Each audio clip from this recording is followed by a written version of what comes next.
चलिए भाई, स्वागत है आप सभी का भारतीय राजनीति की इस क्लास में।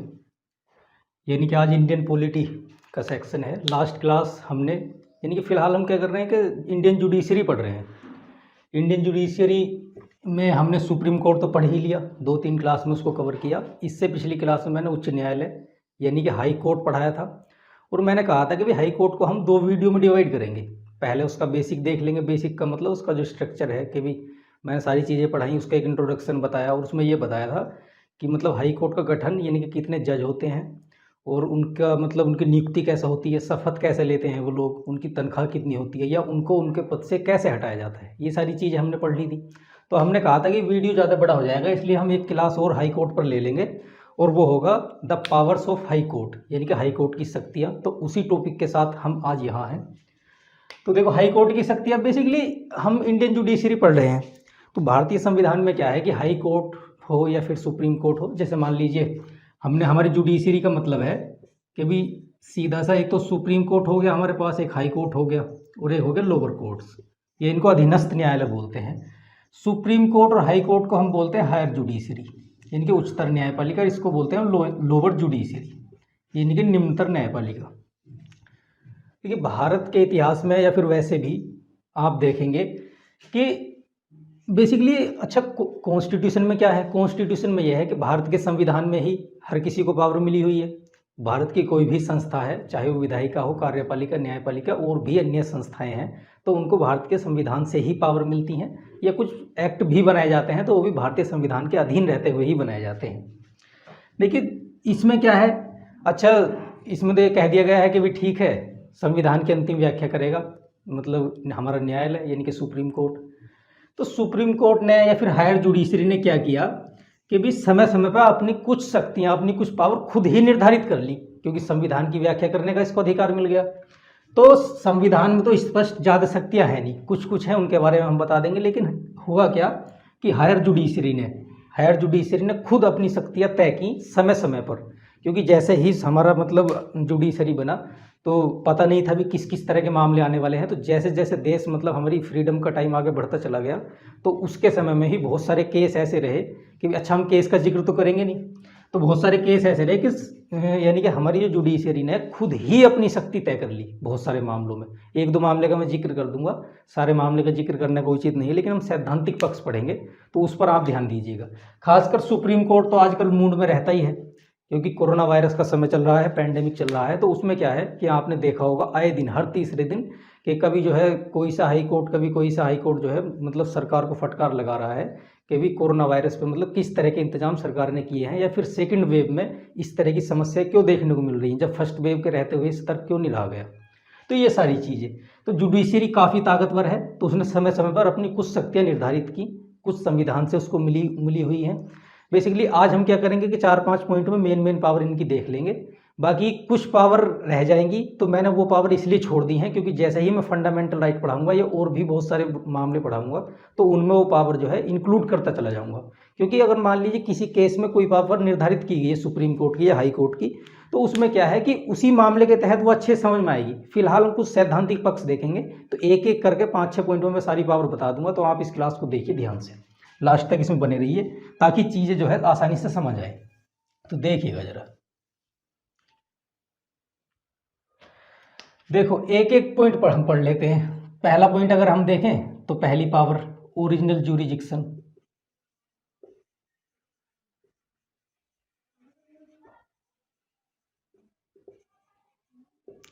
देखिए, ओरिजिनल ज्यूरिडिक्शन का मतलब है कि मूल अधिकारिता या आरंभिक अधिकारिता। मैंने आपको बताया था पावर और ज्यूरिडिक्शन में क्या डिफरेंस है, जैसे ही मैंने सुप्रीम कोर्ट के बारे में पढ़ाया था तो मैंने शायद उस सुप्रीम कोर्ट में ही मैंने आपको बताया था कि पावर और ज्यूरिडिक्शन में क्या डिफरेंस है। लेकिन मैं आपको एक सलाह दूंगा कि आप ज्यूरिडिक्शन और पावर एक ही चीज़ है ये मानकर आप अपने मतलब माइंड में चलिए, सेंस करिए कि ज्यूरिडिक्शन थोड़ा टेक्निकल डिफरेंस है, वरना कोई इसमें ज़्यादा इस तरह की कोई बात है नहीं। तो पावर का मतलब ही ज्यूरिडिक्शन है, ये मानकर आप चलिए, ठीक। तो ओरिजिनल ज्यूरिडिक्शन का मतलब ये है, देखिए ओरिजिनल ज्यूरिडिक्शन का मतलब मैं आपको बताता हूँ कि मूल अधिकारिता होती क्या है किसी भी कोर्ट की। हमने यही मूल अधिकारिता का पहला पॉइंट सुप्रीम कोर्ट की शक्तियों में भी पढ़ाया था, तो आज भी देख लीजिए। मूल अधिकारिता का मतलब है कि ये स्पेशल पावर है कि इसमें ही वो मामला लाया जा सकता है। जैसे मैंने सुप्रीम कोर्ट में आपको बताया था कि कुछ मामले ऐसे हैं जो सीधे सुप्रीम कोर्ट में ही लाए जा सकते हैं, ऐसी कुछ मामले ऐसे हैं जो हाई कोर्ट में ही लाए जा सकते हैं, छोटे कोर्ट में नहीं लाए जा सकते। हमारे यहाँ क्या है, देखिए सुप्रीम कोर्ट है, हाई कोर्ट है, और उसके बाद लोअर कोर्ट्स हैं जो छोटे कोर्ट हैं, डिस्ट्रिक्ट स्तर के हैं। उनके बारे में भी मैं आपको बताऊंगा अगली वीडियो जब हमारी आएगी, तो वो लोअर कोर्ट ही आएगी, बहुत इंपॉर्टेंट है। उसके बाद हम ट्रिब्यूनल पढ़ेंगे, उसके बाद बहुत सारी चीज़ें हैं जो तमाम तरह की अदालतें हैं, जो innovation of the Indian judiciary है उसके बारे में पढ़ेंगे। तो फिलहाल क्या है, हमारे यहाँ ये क्रम है कि भाई इससे ऊपर ये कोर्ट है और इससे ऊपर ये कोर्ट है, यानी कि छोटे कोर्ट हो गए, फिर हाई कोर्ट हो गया, फिर हो गया सुप्रीम कोर्ट। कोई केस पहले यहाँ आएगा, ठीक, फिर क्या करेगा, अगर यहाँ से वो केस फाइनल हो जाता है, मान लीजिए किसी व्यक्ति को सजा मिल गई हत्या में उसको, तो वो क्या करेगा कि भाई ठीक है, मैं इस हत्या मतलब इस जो हत्या हुई है इसमें मेरा नाम गलत तरीके से आया है, यानी कि मुझे जो सजा मिली है मैं संतुष्ट नहीं हूँ, तो मैं हाई कोर्ट जाऊँगा। तो वह हाई कोर्ट चला जाएगा, हाई कोर्ट से भी वो संतुष्ट नहीं हुआ तो वो अपील कर सकता है अपनी सुप्रीम कोर्ट में। तो इस तरह का क्रम हमारे यहाँ भारतीय न्यायपालिका में चलता है। दूसरी चीज़, बेसिकली कुछ मामले ऐसे हैं जो इसमें ना आके सीधे यहाँ आ जाएंगे, कुछ मामले ऐसे हैं कि इसमें ये भी नहीं सुनेगा, ये सुनेगा। तो जिसको डायरेक्ट सुन रहा है, जैसे कुछ मामले ऐसे हैं जो इसमें छोटे कोर्ट में नहीं आएंगे, डायरेक्ट हाई कोर्ट में आ जाएंगे, तो उसे बोलते हैं ओरिजिनल जुरिडिक्शन। तो इसकी ओरिजिनल जुरिडिक्शन कुछ हैं, देखिए, जैसे अगर हम एक देखें तो फंडामेंटल राइट के संदर्भ में देख लीजिए आप, फंडामेंटल राइट्स जो है हमारे, देखिए फंडामेंटल राइट्स क्या है, फंडामेंटल राइट्स का मतलब क्या है और ये किस तरह से दिए गए हैं, इसके कितने प्रावधान हैं, इस पर 10, 20, 30 क्लास हम लेंगे आराम से, एक पूरा सेगमेंट फंडामेंटल राइट का बना देंगे, आराम से आप देखते रहिएगा, लेकिन आपको उसका थोड़ा इंतजार करना पड़ेगा। फंडामेंटल राइट का जिक्र 12 से 35 तक किया गया है हमारे संविधान में, भाग 3 में। तो देखिए फंडामेंटल राइट का मतलब है कि अगर फंडामेंटल राइट से संबंधित कोई भी मामला है तो वो सीधे जो है यानी कि राज्य के उच्च न्यायालय में जाएगा, और वो सीधे मतलब सुप्रीम कोर्ट में भी जा सकता है, लेकिन हाई कोर्ट में वो पहले जाएगा, लोअर कोर्ट में नहीं जाएगा, ये मतलब है। और अगर मान लीजिए, देखिए सबसे पहले आपको एक सेंस समझनी होगी कि हमारे यहाँ क्या है कि जैसे मान लीजिए हाई कोर्ट है और छोटे कोर्ट है जिला स्तर के, तो छोटे कोर्ट के मामले क्या करेगा, मतलब हाई कोर्ट सुनेगा बाद में कि भी छोटे कोर्ट से अगर कोई व्यक्ति संतुष्ट नहीं है तो वो सीधा हाई कोर्ट जा सकता है। तो इस संदर्भ में आप समझिए, फंडामेंटल राइट का कोई मामला है तो वो तो सीधे जाएगा हाई कोर्ट में, लोअर कोर्ट में नहीं जाएगा। और कुछ मामले ऐसे हैं जो सब्सटेंशियल क्वेश्चन ऑफ लॉ है, मैंने आपको ये बताया था, सब्सटेंशियल क्वेश्चन,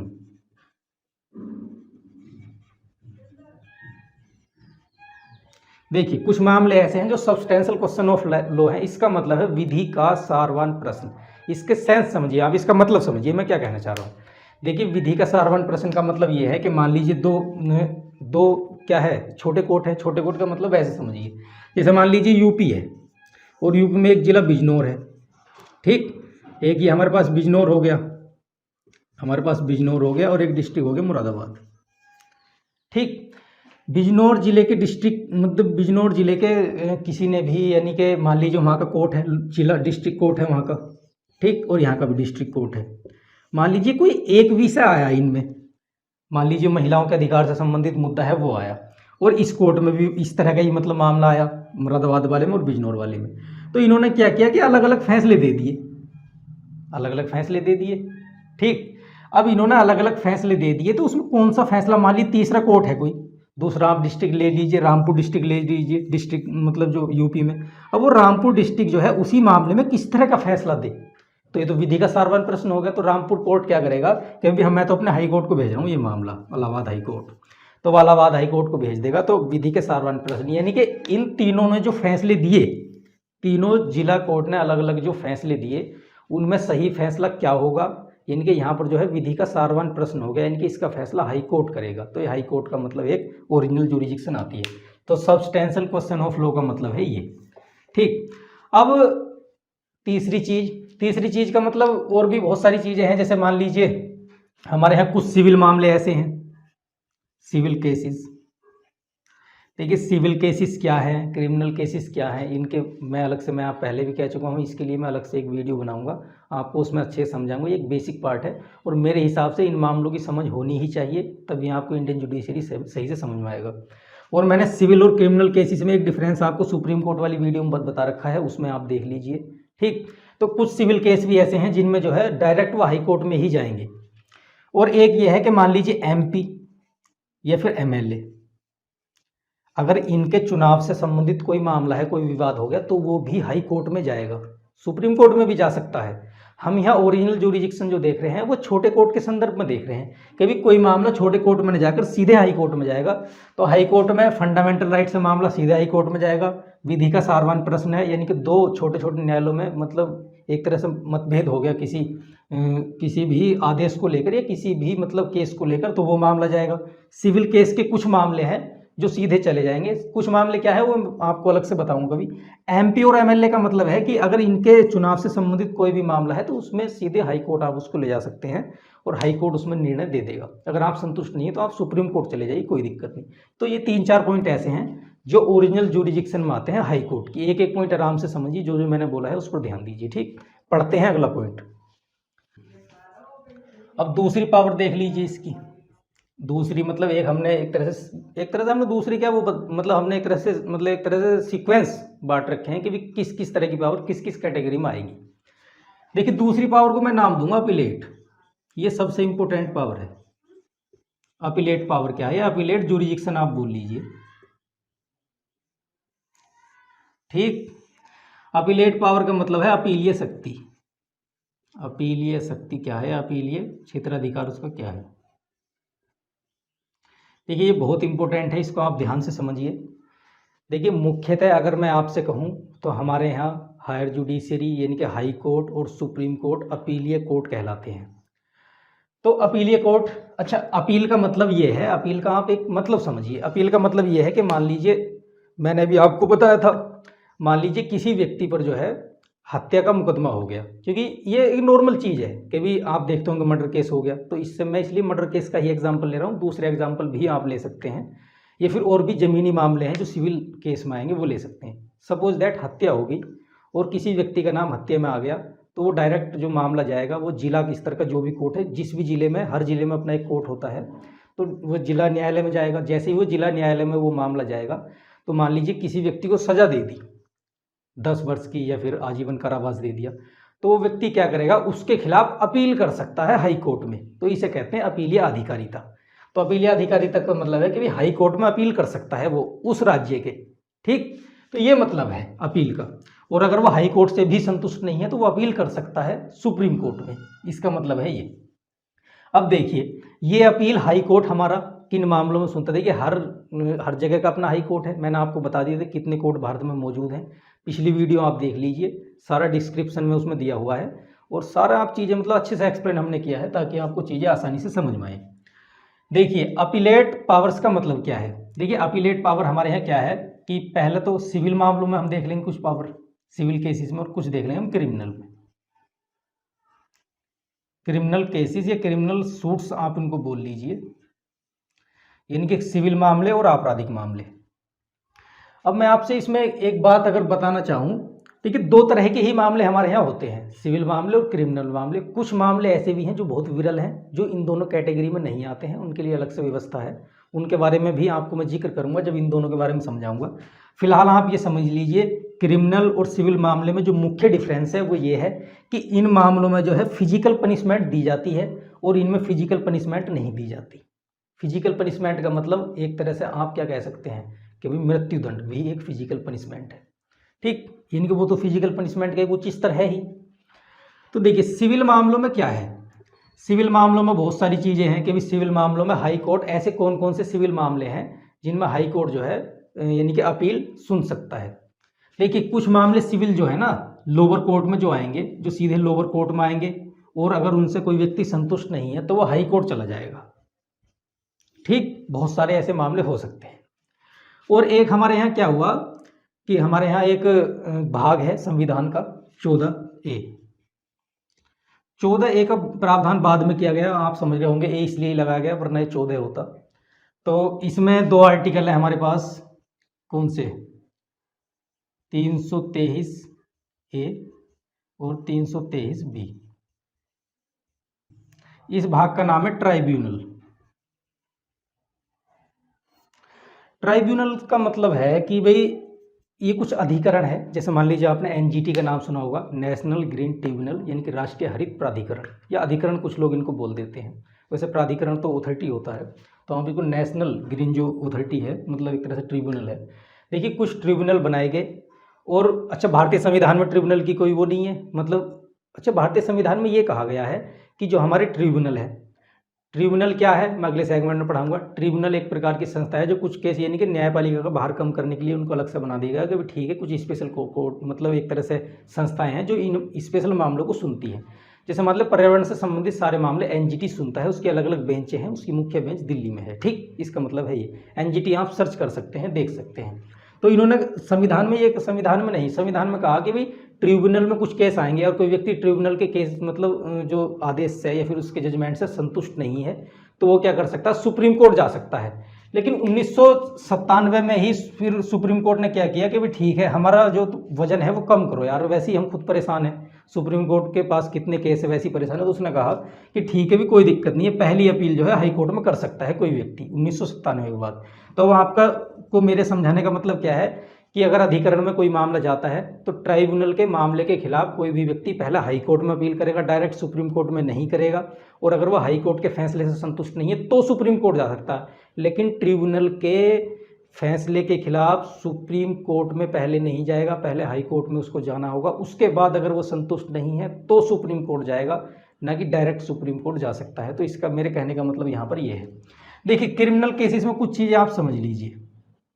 क्रिमिनल केसेस में क्या है कि अच्छा, क्रिमिनल केसेस में जो हमारे पास एक सीआरपीसी है 1973, देखिए क्रिमिनल प्रोसीजर कोड है, यानी कि जो हमारी आपराधिक प्रक्रिया संहिता है। इसका मतलब ये है कि जितने भी आपराधिक मामले हैं तो आपराधिक मामलों में क्या है, अच्छा आपराधिक मामलों में मैंने आपको बता रखा था कि भी जिसमें 4 प्रकार की सज़ा दी जा सकती है, जिसमें मतलब एक तरह से 7 कारावास तमाम तरह की हैं और मतलब दंड का प्रावधान है, तो उसको हम क्रिमिनल केसेस बोल सकते हैं। मैंने 4 प्रकार उसके बताए थे, लास्ट वीडियो आप देख लीजिए, लास्ट में तो ये नहीं मिलेगा, लेकिन हमने जो जिस टाइम सुप्रीम कोर्ट स्टार्ट किया था इनके लेवल ऑफ जुडिशरी, उसके बाद जो वीडियो बनाए थे उनमें ये सारी चीज़ें हैं। आप क्रम से देखेंगे तो चीज़ें आसानी से समझ में आएंगी और आप एक कंपेयर भी कर सकेंगे 2 कोर्ट्स के बीच में, तो उसका आप ध्यान रखिए। देखिए सीआरपीसी से ये शक्ति मिलती हैं किसे, हाई कोर्ट को। क्या शक्तियाँ हैं, मान लीजिए किसी व्यक्ति पर हत्या का, मैं बार बार हत्या का मुकदमा आसान रहता थोड़ा समझाना। मान लीजिए किसी मामले में, क्रिमिनल केस में किसी व्यक्ति को 7 वर्ष की सज़ा मिल गई, 7 वर्ष 7 ईयर या उससे अधिक, किसी व्यक्ति को अगर 7 साल से अधिक की सज़ा मिली है तो व्यक्ति हाई कोर्ट में अपील कर सकता है, पहली बात, ठीक है। और एक दूसरा मामला ये हो सकता है कि मान लीजिए किसी व्यक्ति को डेथ पेनल्टी दे दी। डेथ पेनल्टी का मतलब है कि किसी व्यक्ति को मृत्यु दंड दे दिया जिला कोर्ट ने, ठीक है जी। जैसे मान लीजिए किसी व्यक्ति पर हत्या का आरोप लगा, उसने क्या करा, उसका मामला डिस्ट्रिक्ट कोर्ट में गया, डिस्ट्रिक्ट कोर्ट ने उसको हत्या की सज़ा दे दी। तो हत्या की सज़ा का क्या मतलब है, देखिए वो व्यक्ति चाहे तो उस हत्या की सज़ा के खिलाफ जो है ना हाई कोर्ट में अपील कर सकता है, ये हाई कोर्ट को शक्ति है। दूसरी चीज़, अगर वो व्यक्ति हाई कोर्ट में अपील ना भी करेगा तो उस व्यक्ति को बिना हाई कोर्ट की परमिशन के फांसी नहीं दी जा सकती, ये ध्यान रखिए। ये एक इंपॉर्टेंट पावर हाई कोर्ट की है। तो देखिए क्रिमिनल केसेस में ये पावर है और सिविल केसेस में ये पावर है, तो आप इनको ध्यान से समझिएगा। और हम अब अगला तीसरा पॉइंट पढ़ेंगे कि तीसरी पावर क्या है, ठीक है। इसको मैं रफ करता हूँ, देखो भाई तीसरी पावर देखो, तीसरी पावर है पावर्स ऑफ रिकॉर्ड, रिकॉर्ड्स। इसको हम अभिलेख की शक्तियाँ बोलते हैं। देखिए पावर ऑफ रिकॉर्ड मैंने आपको सुप्रीम कोर्ट में भी बताया था। बेसिकली सुप्रीम कोर्ट और हाई कोर्ट की पावर में ज़्यादा डिफरेंस है नहीं, सेम ही है, क्योंकि सरकार को फटकार ये भी लगाते रहते हैं और सरकार को फटकार सुप्रीम कोर्ट भी लगाता रहता है। लगभग हायर जुडिशरी की पावर इक्वल है, लेकिन भाई सुप्रीम कोर्ट तो बड़ा है, आप जानते हैं, क्योंकि हाई कोर्ट की अपील खुद सुप्रीम कोर्ट सुनता है। जब किसी कोर्ट की अपील खुद सुप्रीम कोर्ट सुन रहा है तो उससे सुप्रीम कौन हो सकता है, तो सुप्रीम कोर्ट को ज़्यादा शक्तियाँ तो है ही। देखिए पावर ऑफ रिकॉर्ड का मतलब क्या है, इसका एक मतलब समझिए आप। पावर ऑफ रिकॉर्ड इसे भी है और पावर ऑफ रिकॉर्ड जो है सुप्रीम कोर्ट को भी है, वो मैंने आपको समझाया था। आप पिछली वीडियो देखेंगे, अगर आप पिछली वीडियो देखेंगे इनके सुप्रीम कोर्ट की शक्तियाँ देखेंगे तो आपको ये वाला पॉइंट समझने की जरूरत ही नहीं पड़ेगी, आप समझ चुके हैं। देखिए पावर ऑफ रिकॉर्ड का मतलब क्या है कि अगर हाई कोर्ट, हमारा कोई भी हाई कोर्ट है, कोई आदेश देता है, कोई जजमेंट देता है, तो उसका वो जजमेंट जो है रिकॉर्ड करके रख लिया जाएगा। रिकॉर्ड का मतलब क्या है, एक इंटरनल मेमोरी में रख लिया जाएगा, उसको हमने रिकॉर्ड कर लिया। देखिए रिकॉर्ड कुछ भी हो सकता है, आप यानी कि उसका एक पेपर है कि ठीक है एक आदेश है, आदेश की पूरी कॉपी है, वो रख ली हमने आराम से, उसको सुलझा कर रख रखा है कि भाई ठीक है ये जब भी हमें काम आएगी हम इसको निकाल लेंगे। कैसे, जैसे मान लीजिए, अच्छा एक वर्ड होता है प्रीसीडेंट, प्रीसीडेंट। देखिए भी, प्रीसीडेंट को हम बोलते हैं पूर्व उदाहरण।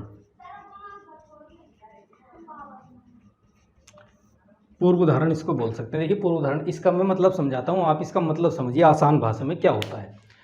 देखिए पावर्स ऑफ रिकॉर्ड का सीधा सा मतलब है कि भी हाई कोर्ट ने कोई भी निर्णय दिया, कोई भी कार्यवाही करी, कोई भी आदेश दिया, तो उसका वो आदेश जो है नहीं ऐसे माना जाएगा जैसे एक तरह से मतलब कानून है। जैसे कानून की वैसे अलग प्रभाविता होती, कभी हम डिफरेंस बताएंगे आपको। इसका मतलब है कि मान लीजिए किसी भी यानी कि जीवन के अधिकार पे कोई आदेश दे दिया हाई कोर्ट ने, तो हाई कोर्ट का जो आदेश है मान लीजिए उसने दिया आज से 10 साल पहले, यानी कि 2010 में अगर उसने दिया कोई भी जीवन के अधिकार को लेकर कोई आदेश, और अगर हम 2020 में जीवन के अधिकार का मुद्दा फिर आ जाता है किसी भी हाई कोर्ट में, तो ये जो आदेश था आदेश नंबर ए, तो यहाँ पर जो है ना जो करंट में अब चलेगा, यानी कि जब जीवन के अधिकार का मुद्दा यहाँ भी आ गया और यहाँ भी था, उसने ये ए नंबर का मतलब जजमेंट दे दिया। ए नंबर का मतलब है कि उसने कुछ कह दिया कि भाई ये बात ठीक है।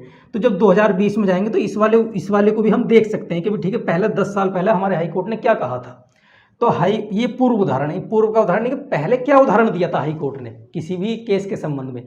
इनके जितने भी आदेश हैं उनको एक तरह से मतलब सुलझा के एक तरह से रखा जाता है, उनको आराम से रख लेते हैं हम, उनको स्टोर करके, और उनको हम एक तरह से आदेश के रूप में एक पूर्व उदाहरण के रूप में देख लेते हैं कि अभी 10 साल पहले 20-30 साल पहले ये हाई कोर्ट ने कहा था और इस चीज़ को मान्य किया जाएगा। हाई कोर्ट या फिर खुद हाई कोर्ट चाहे तो अपने निर्णय को बदल सकता है कि ठीक है हमने 10 साल पहले जो निर्णय दिया था आज हम उसको बदलते हैं, या फिर वो ये भी कह सकता है कि 10 साल पहले हमने जो निर्णय दिया था हम आज भी उसको मानते हैं और उसके अकॉर्डिंग ये वाला फैसला भी दे रहे हैं। इसका मतलब है पूर्व उदाहरण यानी कि रिकॉर्ड्स।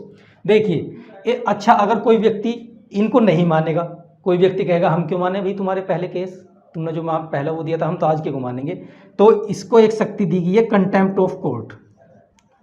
कंटेम्प्ट, देखिए कंटेम्प्ट ऑफ कोर्ट 1971 में एक कानून बना है, उसके तहत ये शक्ति दी गई है कंटेम्प्ट ऑफ कोर्ट की।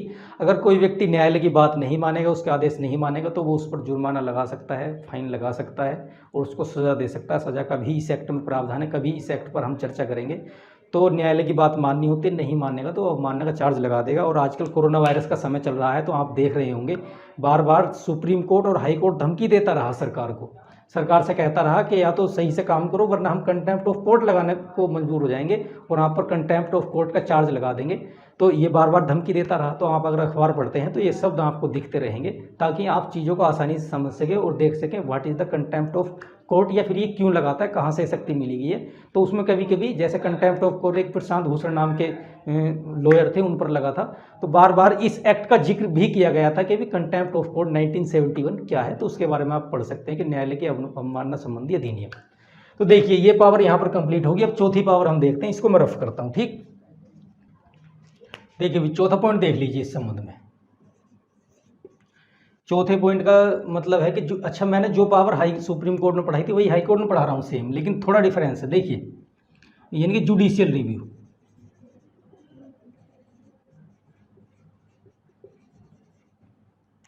देखिए जुडिशियल रिव्यू को हम बोलते हैं न्यायिक पुनरावलोकन की शक्ति, न्यायिक पुनरावलोकन। देखिए इसका पहला अर्थ समझ लीजिए कि इस शब्द का मतलब क्या है। रिव्यू का मतलब है दोबारा देखना। आप अगर क्रिकेट देखते हैं तो क्रिकेट का मतलब है कि भाई क्रिकेट में क्या होता है, एम्पायर ने किसी बैट्समैन को क्या करा, आउट दे दिया, लेकिन वो आउट नहीं था। तो जैसे मान लिया LBW होता है तो आउट दे दिया उसने, उसके पैड पर गेंद लग गई है तो उसको आउट दे दिया अंपायर ने। तो अंपायर ने आउट दे दिया, लेकिन बैट्समैन को ऐसा लग रहा है कि मुझे गलत आउट दिया गया है, तो बैट्समैन क्या करेगा, वहीं पर रिव्यू लेगा। रिव्यू का मतलब है कि भाई दोबारा दिखाओ मुझे कि मैं आउट हुआ हूँ या नहीं, सही से दिखाओ, जो बॉल ट्रैकर होता है उसके द्वारा दिखाओ। तो अब फिर क्या करता कि तीसरा जो अंपायर होता है जो बैठा रहता है अंदर, तो वो क्या करता है कि फिर बॉल को ट्रैक करके देखता है, सही से देखता है कि भाई ये आउट है या नहीं। तो इसी का यही मतलब है। देखिए जुडिशियल रिव्यू का मतलब है कि न्यायपालिका रिव्यू करेगी, यानी कि हमारा कोर्ट को, यानी कि हाई कोर्ट, अगर हम यहाँ हाई कोर्ट पढ़ रहे हैं तो हाई कोर्ट रिव्यू करेगा। देखिए हाई कोर्ट क्या करता है, रिव्यू करने का मतलब है कि मान लीजिए राज्य के अंदर मान लीजिए किसी भी राज्य का हाई कोर्ट है, इलाहाबाद हाई कोर्ट है, मध्य प्रदेश का हाई कोर्ट है, राजस्थान, पंजाब, कहीं का भी हाई कोर्ट है, उसके स्टेट के अंदर कि उसका स्टेट यानी कि उसका जो राज्य क्षेत्र है उसके अंदर आने वाला जो भी मतलब विधायिका है जो या कोई भी संस्था है, अगर वो कानून बनाती है, वो लॉ बनाती है, तो वो क्या करेगा कि इस लॉ को रिव्यू कर सकता है हाई कोर्ट हमारा। तो हाई कोर्ट के पास ये शक्ति है, इसे बोलते हैं हम जुडिशियल रिव्यू, यानी कि उस राज्य की विधानसभा। विधानसभा क्या है ये पढ़ाएंगे हम आपको जरूर, आप थोड़ा वेट कीजिए। राज्य विधानसभा या फिर कोई और भी संस्था राज्य के अंदर आती है, जैसे मान लीजिए उदाहरण ले लीजिए मध्य प्रदेश, मध्य प्रदेश का कोर्ट है। मध्य प्रदेश का कोर्ट में क्या है, अगर उस राज्य के अंदर कोई भी कानून बनाया जाएगा, विधि बनाई जाएगी, तो उसमें क्या होगा कि अगर वो विधि ऐसा लगता है कि भी मुझे इसे देखना चाहिए हाई कोर्ट, तो हाई कोर्ट उस विधि की छानबीन कर सकता है कि कहीं इन्होंने गलत तो नहीं बना दी। वो कैसे कैसे छानबीन करेगा, किन चीज़ों का आधार बनाएगा, वो मैं आपको बताता हूँ। देखिए ये क्या कर सकता है, आदेशों की, कार्यवाही की, या फिर कोई कानून बनाया उसकी छानबीन कर सकता है, चाहे वो अच्छा ये संघ के मतलब जो कानूनों की भी छानबीन कर सकता है। तो ये 3 तरह के लॉ हैं। देखिए 3 पॉइंट में मैं आपको इस दिखाता हूँ। सबसे पहले तो देखेगा कि भाई ये फंडामेंटल राइट को तो नहीं वो कर रहा है, यानी कि जो हमारे मूल अधिकार हैं, तो मूल अधिकार को तो ये मतलब हनन नहीं कर रहा है, कहीं मूल अधिकारों को हनन तो नहीं कर रहा, तो ये देखेगा। दूसरी चीज़, अच्छा ये जुडिशियल रिव्यू को मैं आपको बहुत ही विस्तार से बताऊंगा, लेकिन फिर भी मैक्सिमम पॉइंट मैं आपको बता रहा हूँ जो आपको याद रखने चाहिए, यही परीक्षा में आते हैं। तो अच्छा ये फंडामेंटल राइट को अगर किसी वजह से फंडामेंटल राइट का वो मतलब हनन कर रहा है, उसको वोलेट कर रहा है, तो फिर ये जो है उस विधि को यानी कि उस कानून को जो है कैंसिल कर देगा, तो इसको जुडिशियल रिव्यू बोलते हैं। देखिए दूसरी चीज़ ये है कि कहीं उसने कॉन्स्टिट्यूशन के अगेंस्ट तो नहीं चला गया वो। देखिए भारतीय हमारे यहाँ प्रावधान है, हमारे यहाँ सबसे बड़ा कानून क्या है, भारत का संविधान है। और सीधा सा मतलब है कि अगर राज्य की विधानसभा ने भारत के संविधान के खिलाफ कोई भी कानून बना दिया है, तो इसका सीधा सा मतलब है कि भी ठीक है, इसको मैं कैंसिल कर दूंगा, हाई कोर्ट कहता है ये, तो ये होती है जुडिशियल रिव्यू। तो अगर संविधान के खिलाफ कोई भी कानून है तो हाई कोर्ट उसको कैंसिल कर देगा। तीसरी चीज़, तीसरा पॉइंट ये हो सकता है कि भी जिस भी संस्था ने, मान लीजिए कोई भी इंस्टीट्यूशन है, संस्था है, अगर जिस भी संस्था ने वो कानून बनाया है, जैसे मान लीजिए विधानसभा है, अच्छा हमारे यहाँ विधानसभा राज्य के विषयों पर कानून बना सकती है, केंद्र के विषयों पर नहीं। अब क्या करेगा कि भी ठीक है, हाई कोर्ट देखेगा कि भी अगर इसने विधानसभा ने हमारी कानून बनाया है तो वो कहीं इसके क्षेत्र से बाहर तो नहीं है। मान लीजिए क्षेत्र से, इनके उसका तो विषय था ही नहीं जिस पर कानून बना दिया, क्योंकि हमारे संविधान में 3 सूची दी गई है, संघ सूची, एक राज्य सूची और एक समवर्ती सूची, यानी कि यूनियन लिस्ट, स्टेट लिस्ट और कॉन्करेंट लिस्ट। तो इन तीनों लिस्टों में से जो स्टेट लिस्ट पर ही ये कानून बना सकता है। तो भाई स्टेट लिस्ट का मतलब है कि अगर इसने यूनियन की लिस्ट पर अगर कानून बना दिया राज्य विधानसभा ने, तो हाई कोर्ट उसको कैंसिल कर देगा, उसको खत्म कर देगा। तो ये देखता है। देखिए जुडिशियल रिव्यू हमारे यहाँ क्या है, भारतीय संविधान में तो जुडिशियल रिव्यू का मतलब कहीं पर भी प्रावधान है नहीं, ना ही ये शब्द लिखा गया है ये मतलब। और एक दूसरी चीज़ ये हो सकती है कि भाई इसमें क्या है कि हमारे पास एक आर्टिकल है, आर्टिकल नंबर आप 13 देख लीजिए, और अगर 32 देखोगे, और एक 226। ठीक, देखिए ये आर्टिकल क्या है, ये फंडामेंटल राइट के तहत आते हैं। तो इन आर्टिकल को मैं फंडामेंटल राइट जब पढ़ाऊंगा तो आपको तसल्ली से पढ़ाऊंगा, बिल्कुल आनंद के साथ आप पढ़िएगा। हमारे जो हाई कोर्ट हैं तो उनको 226 से शक्ति मिलती है। तो अगर आपसे कोई पूछे कि भी भारत के जो हाई कोर्ट हैं उनकी न्यायिक पुनरावलोकन की, यानी कि जुडिशियल रिव्यू की जो शक्ति है वो कौन से आर्टिकल के तहत मिलती है, वो तो 226 वो आर्टिकल है। मैंने एक फैक्ट था आपकी जानकारी के लिए बता दिया, वरना आर्टिकल रटना इतना इंपॉर्टेंट नहीं होता, आपको कॉन्सेप्ट क्लियर होना चाहिए, तो आप चीज़ों को आसान बना सकते हैं। ठीक, तो जुडिशियल रिव्यू का मतलब यही है सीधा सा कि भी किसी कानून को वो देख सकता है ये सही है या नहीं है, अगर गलत है तो उसको वो कैंसिल करने की शक्ति हमारे हाई कोर्ट के पास है, इसे ही जुडिशियल रिव्यू बोलते हैं, इसका मतलब है ये। ठीक, अब मैं इसका, अच्छा 4 पॉइंट हो गए, 1-2 पॉइंट और देख लेते हैं कि भी क्या क्या शक्तियाँ हैं। तो देखिए इसको मैं रफ करता हूँ, आप इसका स्क्रीनशॉट चाहे तो ले सकते हैं। देखिए भाई 5वें नंबर की पावर आप देख लीजिए, 5वें नंबर की पावर में हम एक देखेंगे कंट्रोलिंग की पावर। देखिए कंट्रोलिंग मैंने एक शब्द लिख दिया है। देखिए मैं ज़्यादा चीज़ें बोर्ड पर लिखना पसंद करता नहीं हूँ, मैं बोलता हूँ, जो मैं बोलता हूँ आप उसको सुनिए, और आप उसको अपने हिसाब से अपना नोट्स बनाओगे तो तैयारी का एक अच्छा तरीका ये है, वरना भाई सारा बोर्ड में भर के फेंक दूंगा, उससे कोई मतलब सॉल्यूशन निकलेगा नहीं। तो मैं जो जो पॉइंट बता रहा हूँ आप उनको देख लीजिए, और उनको आप मतलब एक तरह से उनको आपकी मेमोरी में सेव रखिए, और चीज़ों को समझिए, बार बार रिवीजन कीजिए, कॉन्सेप्ट समझिए। मेन चीज़ कॉन्सेप्ट ही है, उसके अलावा कुछ नहीं है। कॉन्सेप्ट आता है तो सारी चीज़ें आसान होंगी, वरना चीज़ें फिसल जाएंगी आपके हाथ से, तो उसका लाभ ज़्यादा कुछ होगा नहीं। देखिए कंट्रोलिंग का मतलब क्या है, कंट्रोलिंग का मतलब यह है कि कंट्रोल करता है। ये किसे कंट्रोल करता है, जो छोटे कोर्ट हैं जिला स्तर के, जैसे इलाहाबाद हाई कोर्ट है, तो इलाहाबाद हाई कोर्ट क्या करेगा, जो जितने भी मतलब उत्तर प्रदेश के अंदर 75 डिस्ट्रिक्ट हैं, तो उनके जितने भी मतलब डिस्ट्रिक्ट कोर्ट है तो उनको कंट्रोल करेगा। कंट्रोल करने कैसे कैसे करेगा वो 1-2 पॉइंट देख लीजिए, ताकि चीज़ें आपको समझ में आए आसानी से। वरना देखो पहला पॉइंट अगर हम देखें तो इसमें यह है कि भी मान लीजिए कंट्रोल कैसे करेगा, क्या तरीका है। एक तो जजों की अपॉइंटमेंट कराता है ये, जजों की अपॉइंटमेंट भी तो यही करता है हाई कोर्ट हमारा। तो एक तो जजों के अपॉइंटमेंट से संबंधित है, उनकी नियुक्ति ये करता है, और ट्रांसफ़र भी करता है ये, ट्रांसफ़र। ठीक है जी, ट्रांसफ़र किसी एक कोर्ट से दूसरे कोर्ट में ट्रांसफ़र कर देगा, तो नियंत्रण कर रहा है, नहीं हर माध्यम से नियंत्रण करेगा ये। और एक शक्ति ये भी है कि भी उनकी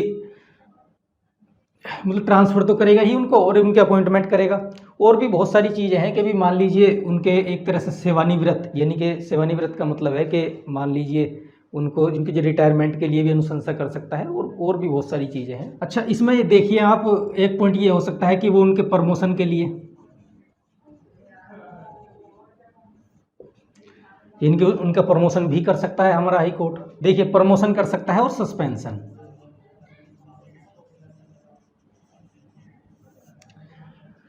तो ये कुछ पॉइंट हैं, 3-4 पॉइंट और भी हैं इसमें, 2-4 पॉइंट, लेकिन आप इनको ध्यान देखिए, ये मेन पॉइंट है। देखिए, हमारा हाई कोर्ट छोटे कोर्ट के जजों के अपॉइंटमेंट कर सकता है, उनके ट्रांसफ़र कर सकता है, उनके प्रमोशन भी कर सकता है, उनको सस्पेंशन यानी कि उनके सस्पेंशन के लिए रिकमेंड अनुशंसा भी कर सकता है, सस्पेंड कर सकता है उनको, ये सारी चीज़ें हैं। तो इससे जो है वो ये सारे मैकेनिज्म हैं, ये सारे पॉइंट हैं किसी भी छोटे कोर्ट को कंट्रोल करने के लिए। ठीक, तो ये कितनी 5 पावर होगी। ठीक, मैंने रिट की पावर इसमें छोड़ दी है, वो किस लिए छोड़ी है इसका आगे मैं आपको बताऊंगा, क्योंकि मैं फंडामेंटल राइट जैसे ही पढ़ाऊंगा तो रिट पावर मैं वहाँ पर पढ़ाऊंगा, तो वो आप उसको देख सकते हैं।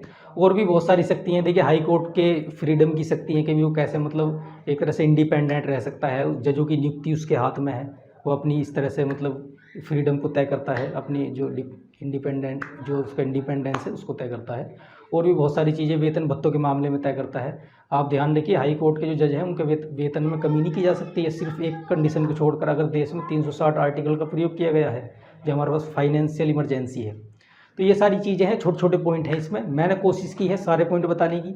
आप इस वीडियो को देखिए, अगर इसमें कोई मिस्टेक है तो आप खुद सुधारने का प्रयास कीजिए, लेकिन ध्यान रखना अच्छे से आप उसकी छानबीन कीजिएगा, क्योंकि हम जिस रिसोर्स से पढ़ाते हैं वो ऑथेंटिक होता है, तो ऑथेंटिसिटी पर हमारा ध्यान ज़्यादा रहता है। हमारा प्रयास रहता है कि सारी चीज़ें क्लियर हों और इसमें कोई भी खामी ऐसी ना रहे ताकि स्टूडेंट को दिक्कत हो या फिर गलत इन्फॉर्मेशन स्टूडेंट को मिले।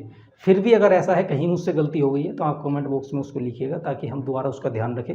और एक चीज़ ये भी है कि अगर आप अपनी इस तरह से उसको सुधार सकते हैं तो सुधार सकते हैं, किसी स्पेलिंग में मिस्टेक, ये सारी चीज़ें होना वाजिब है, कभी कभी हो जाती हैं। तो आप वीडियो देखते रहिए, लास्ट वीडियो भी आप देखिए। ये यहाँ पर हमारा हाई कोर्ट का टॉपिक जो है कंप्लीट हो चुका है। ये हाई कोर्ट तो कंप्लीट हो गया हमारा, और उसके बाद क्या है कि उसके बाद हमारा छोटे कोर्ट हम पढ़ेंगे, यानी कि जो अधीनस्थ न्यायालय हैं उसमें कई 4-5 क्लास हम लेंगे। उसके बाद ट्रिब्यूनल पढ़ेंगे, फिर कुछ जो इनोवेशन है हमारी इंडियन जुडिशरी के वो पढ़ेंगे। तो आप बने रहिए हमारे साथ। और पैंडेमिक का टाइम चल रहा है तो सेफ़ रहिए और देश के लिए योगदान कीजिए, जो भी आपसे बनता है। योगदान यही हो सकता है कि आप सेफ़ रहें और दूसरों को मतलब जो कोरोना संक्रमण चल रहा है यानी कि महामारी से बचाएं और खुद भी बचें। अगर आप हुए तो दूसरों को भी फैलाएंगे। और एक प्लेस पर रहिए, ज़्यादा ही नेसेसरी कंडीशन है तो ही बाहर जाएं, ताकि चीज़ें मतलब एक तरह से मतलब इसका जो एक्सपेंड ना हो हमारे यहाँ वायरस का। तो ठीक है, नेक्स्ट वीडियो में आपके साथ मुलाकात होगी, तो मिलते हैं फिर सबॉर्डिनेट कोर्ट के साथ। तब तक के लिए शुभकामनाएं। Thank you.